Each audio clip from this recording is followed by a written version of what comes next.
Hello friends, आप सभी का बहुत बहुत स्वागत है हमारे channel HP knowledge for you में। दोस्तों, आज हम छत्तीसगढ़ सब इंस्पेक्टर SI भर्ती परीक्षा में पूछे गए सभी प्रश्नों के सही एवं सटीक उत्तर देंगे।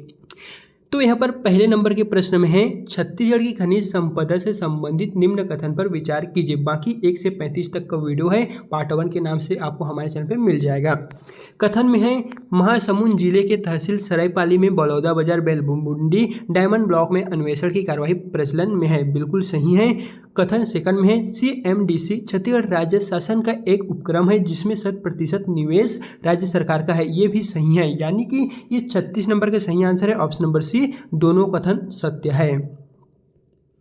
फिर चलिए बढ़ते हैं अगले नंबर की प्रश्न की ओर। तो यहाँ पर नेक्स्ट क्वेश्चन में पूछा गया था, भारत के संवैधानिक इतिहास से संबंधित 1861 के भारतीय परिषद अधिनियम के संबंध में निम्नलिखित को पढ़ें और सही विकल्प चुनें। तो हम आपको पढ़कर नहीं बता रहे हैं क्योंकि वीडियो लंबा हो जाएगा, इसलिए हम सीधे आंसर को ही बता रहे हैं।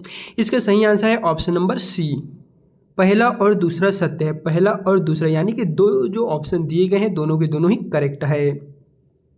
फिर यहाँ पर अगले नंबर के क्वेश्चन में पूछा गया था, 102 तथा 998 के बीच कितनी प्राकृतिक संख्याएं होगी जो 2 तथा 5 दोनों से विभाजित हो जाएंगी। तो वो होगा टोटल, ऑप्शन ए 89। ये बिल्कुल इसका राइट आंसर हो जाएगा। एंड यहाँ पर अगला क्वेश्चन है, किसके अनुसार हलबा शब्द की उत्पत्ति प्राचीन कन्नड़ शब्द हलबार या हलबारू से हुई है। तो वो हो जाएगा ऑप्शन नंबर बी, गिल्डन।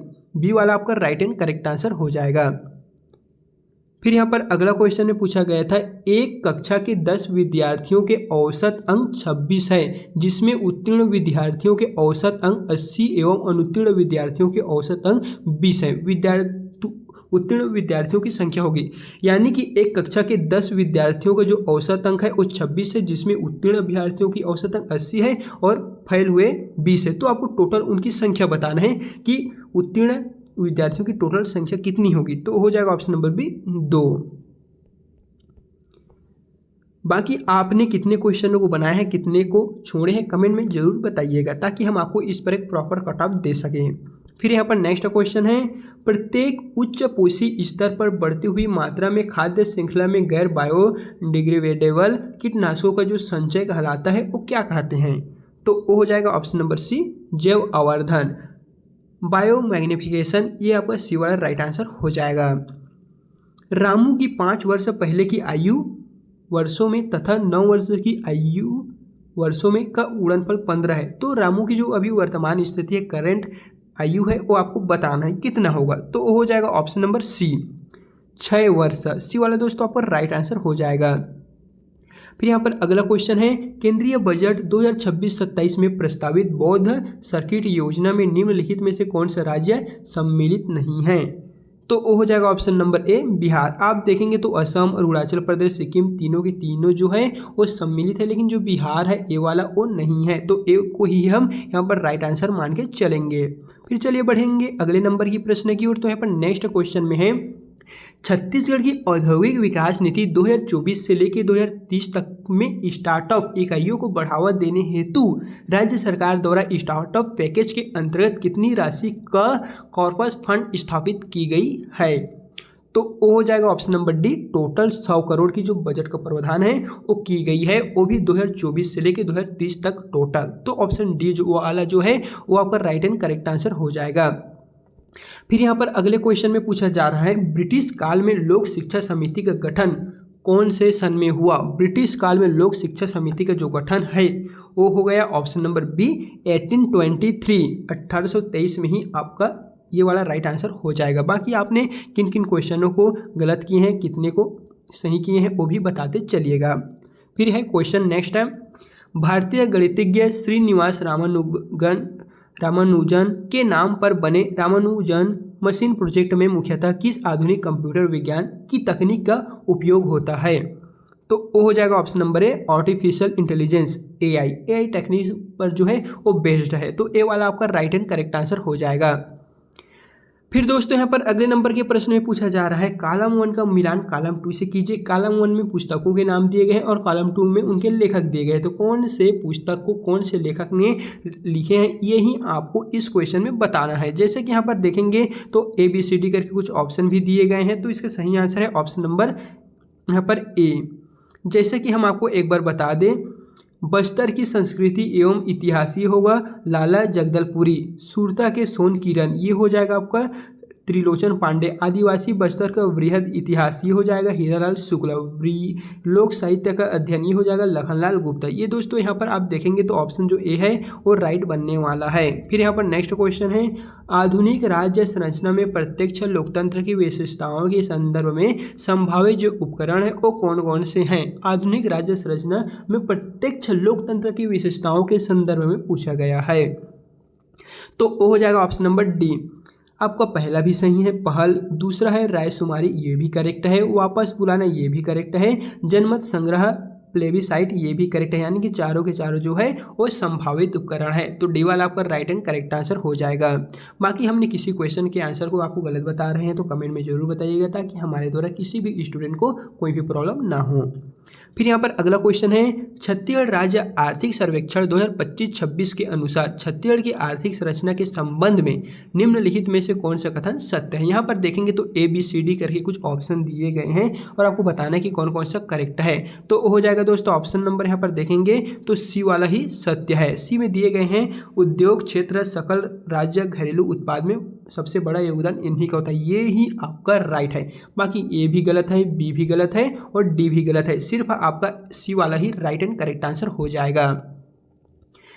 फिर यहाँ पर देखेंगे तो अगला 50 नंबर के क्वेश्चन में है निम्नलिखित को सुमिलित कीजिए। जहाँ सूची 1 में ओलंपिक वर्ष दिए गए हैं, सूची 1 में ओलंपिक स्थान कि कौन से स्थान पर कौन से वर्ष यहाँ पर ओलंपिक खेला गया, ये आपको यहाँ से फाइंड आउट करके आंसर को बताना है। तो चलिए इसका सही आंसर बताते हैं, ऑप्शन नंबर डी।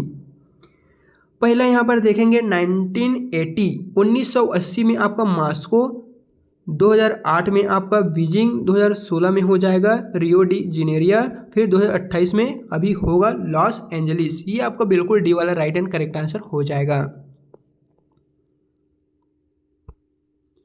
ऐतिहासिक व सांस्कृतिक स्थल डोंगरगढ़ के संबंध में सत्य कौन सा। जैसे कि आप सभी को पता है डोंगरगढ़ में माँ बमलेश्वरी माता का मंदिर है, तो ऐतिहासिक व सांस्कृतिक स्थल डोंगरगढ़ के संबंध में आपको सत्य कथन की पहचान करना है, कौन कौन सा सत्य होगा, तो वो हो जाएगा ऑप्शन नंबर डी। चलिए डी में क्या दिए गए हैं, डी में दिए गए हैं फर्स्ट, सेकंड, थर्ड, फोर्थ, यानी कि चारों के चारों सही बताया जा रहा है। यह मैकल पर्वत श्रृंखला से संलग्न है, इसका प्राचीन नाम कामावतीपुरी था। यहाँ प्रति वर्ष 6 फरवरी को अंतर्राष्ट्रीय बौद्ध सम्मेलन आयोजित किया जाता है। यहाँ चंद्रगिरी जैन तीर्थ स्थल में 8वें तीर्थकार चंद्र प्रभु का मंदिर है। बिल्कुल सही, चार जो ऑप्शन दिए गए हैं चारों के चारों ही इसका राइट आंसर है। एंड यहाँ पर अगला क्वेश्चन है प्रतिकर्ष और अपकर्ष कारक जिम्मेदार कौन है। प्रतिकर्ष एंड अपकर्ष जो कारक जिम्मेदार है वो किसका है, कैसा है, तो वो हो जाएगा ऑप्शन नंबर ए प्रवासन। ये आपका एक राइट आंसर होगा।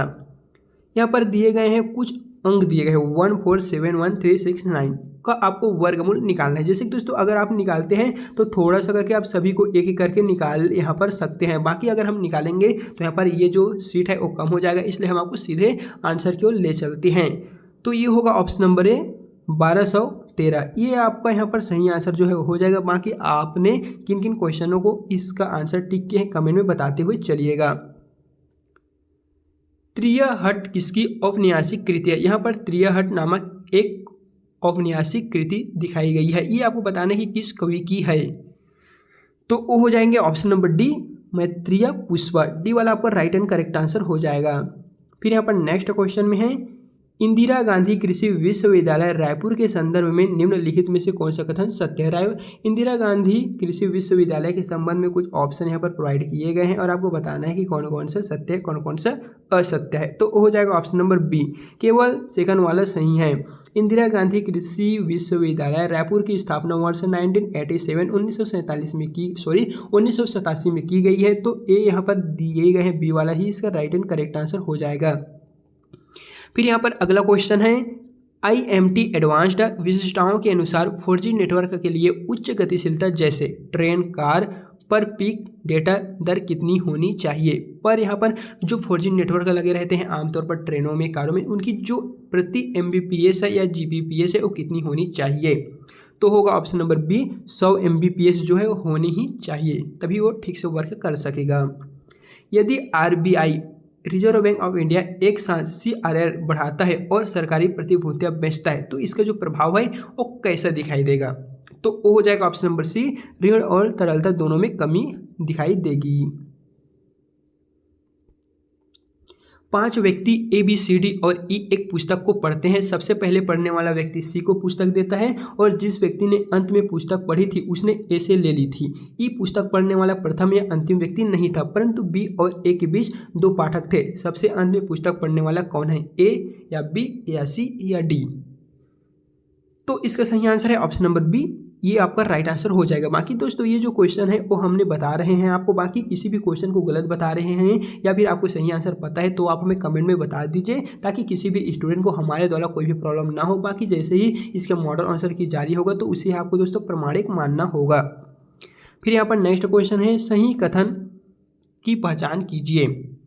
सही कथन की पहचान कीजिए, तो यहाँ पर दूसरा वाला सही होगा। कुमारगुप्त ने छत्तीसगढ़ पर भीषण आक्रमण किया था, ये आपका राइट आंसर हो जाएगा।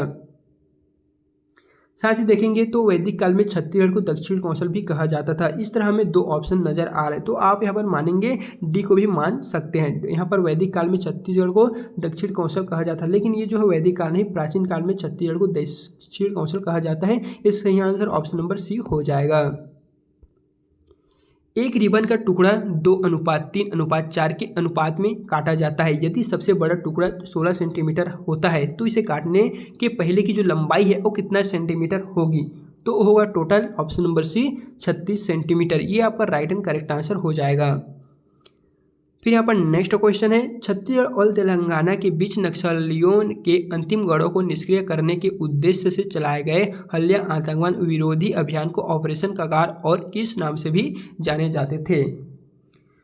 तो वो हो जाएंगे दोस्तों option number C, operation black forest. Chhattisgarh और तेलंगाना के बीच नक्सलियों के अंतिम गढ़ों को निष्क्रिय करने के उद्देश्य से जो अभियान चलाए गए थे उन्हें ऑपरेशन कगार के नाम से भी जाने जाते थे और ऑपरेशन ग्रे हाउंड के भी नाम से जाने जाते हैं। 2 आपका राइट आंसर है, तो बी वाला देख लीजिए, सही उत्तर हो जाएगा। फिर यहाँ पर नेक्स्ट क्वेश्चन में दिए गए हैं, 1857 की क्रांति के संदर्भ में कहा गया है, यह कथन किसका है। अंग्रेजी राज्य से राष्ट्रीय राज की घोषणा को ठोस आधार मिला और एकरूपता की जागरूकता प्रक्रिया प्रारंभ हुई। तो इसका सही आंसर है ऑप्शन नंबर दोस्तों बताइए। यहाँ पर 4 ऑप्शन दिए गए हैं, तो इसका सही आंसर अभी हमारे ग्रुप के द्वारा खोजा जा रहा है या फिर मिल भी गया होगा, तो हम आपको टेलीग्राम व्हाट्सएप के माध्यम से दोस्तों अपडेट दे देंगे, क्योंकि कुछ क्वेश्चन ऐसे हैं जिन्हें हम खोज नहीं पा रहे हैं। जैसे ही मिलता है तो वहाँ पर हम आपको फोटो के माध्यम से अपलोड करके बता देंगे।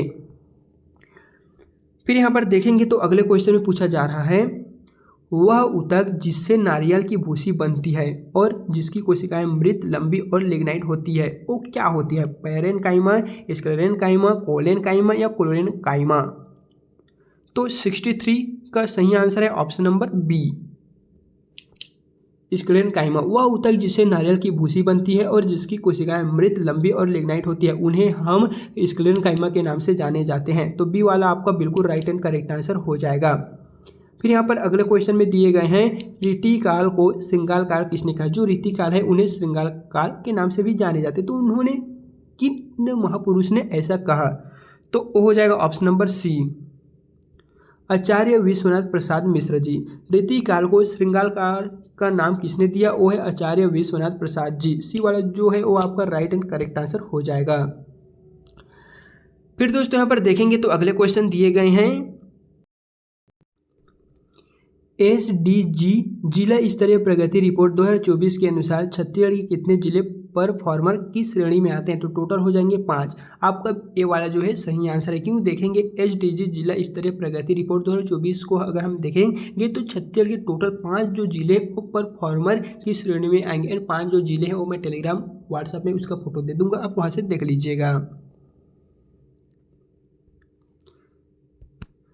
स्वर्ण क्रांति किससे संबंधित है? जो स्वर्ण क्रांति है किससे संबंधित है? वो आपका बागवानी से संबंधित है। तो बागवानी किसके अंडर आएगा? वो है फल और सब्जी। स्वर्ण क्रांति के नाम से किसे जानेंगे? ऑप्शन नंबर सी, फल और सब्जी, क्योंकि ये जो है वो बागवानी के अंतर्गत आता है। तो दोस्तों इस तरह देखेंगे तो हम आपको कुछ क्वेश्चन के आंसर को नहीं बता रहे हैं। इसके आगे का जो क्वेश्चन है वो हम आपको PDF के फॉर्म में टेलीग्राम में अपलोड कर देंगे, वहीं से ही इसका सारा आंसर आप फाइंड आउट कर लीजिएगा। हम आपको इस तरह 2 वीडियो के माध्यम से दोस्तों कंप्लीटली सॉल्यूशन बता दिया। बाकी अगर आप इसका और भी सॉल्यूशन लेना चाहते हैं और भी इन क्वेश्चनों का अगर आप लेना चाहते हैं तो मैं इसे टेलीग्राम में दे दूंगा, वहीं से जाके देख सकेंगे। बाकी दोस्तों अगर वीडियो पसंद आए तो वीडियो को लाइक कीजिए और जो क्वेश्चन का आंसर हमने बताया है उसके आपको बिल्कुल एक्सपेक्ट मानना है। जैसे ही फाइनल मॉडल आंसर की जारी होगा तो उसे आपको प्रमाणिक एंड कन्फर्म मानना है। बाकी चलिए फिर मिलते हैं नेक्स्ट अपडेट के साथ।